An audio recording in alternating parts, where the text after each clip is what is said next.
আমদানি হয় তখন বোঝা যাবে গরুর কি অবস্থা। ভাগ্যে যেটা আছে লটারি হয়। কাস্টমারের যে অবস্থা দেখতেছি হাব ভাব ভালো না।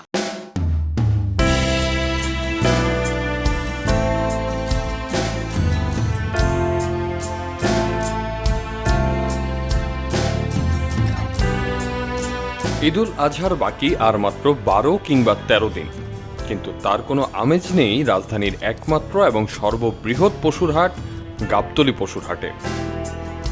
সাধারণত ঈদুল ফিতরের পর থেকেই ঈদুল আজহার পশুর হাটের প্রস্তুতি শুরু হয়ে যেতে দেখা যায়, আর ঈদের 1 মাস আগ থেকেই হাট জমতে শুরু করে। ব্যাপারীরা গরু কিনে সাজিয়ে হাটে তোলা শুরু করেন। দূর দূরান্তের জেলা থেকে প্রান্তিক খামারিরা গরু নিয়ে হাটে আসেন, কিন্তু এবারে তার কিছুই দেখা যাচ্ছে না।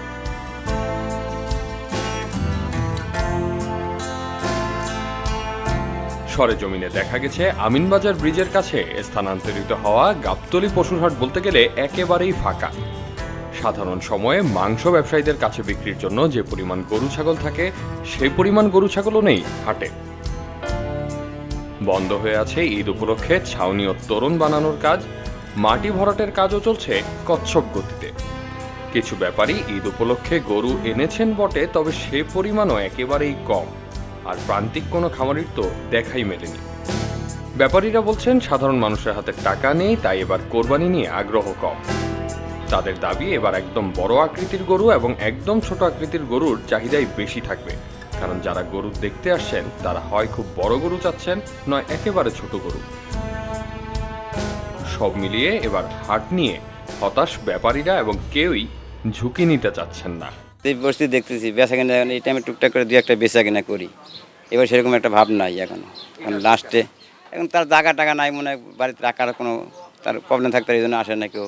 এখন 1 সপ্তাহ পরে যদি আমদানি হয় তখন বোঝা যাবে গরুর কী অবস্থা। কথা বলেন নেই, এখন তো গরু সেরকম পাতলা পাতলা আসে, তো ওই জন্য গরু সেরকম একটা অসুস্থ হয় না। যেহেতু বড় গরুর ক্রেতা বেশি, আমরা তো সব জায়গায় ঘুরতে আসি, সবাই চাচ্ছে যে কুরবানির সময় নাম ফুটাবো। কুরবানির উপলক্ষে আমরা গরু উঠাবো 1 সপ্তাহ আগের থেকে। কিনা বেচা এটা যা হয়ে যায় হয়ে যাবে।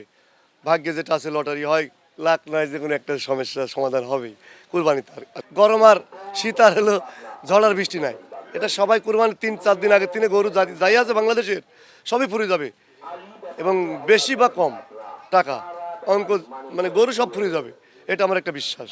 গতবার এই টাইমে ধরেন আমরা 200-300 গরু বিক্রি হয়ে গেছে অলরেডি, কাস্টমারের অভাব ছিল না। এ পর্যন্ত আমরা টোটাল মনে করেন 3 থেকে 4টে গরু বিক্রি করেছি, কোনো কাস্টমার নাই। অনেক টাকার গরু, একটা গরু 4 লাখ, 5 লাখ, 6 লাখ টাকার গরু। এই গরুর যদি কোনো সমস্যা হয়, আর সেজন্য আমরা ফ্যান ইউজ করতেছি, ঠান্ডা যাতে গরুর কোনো অসুস্থ না হয়।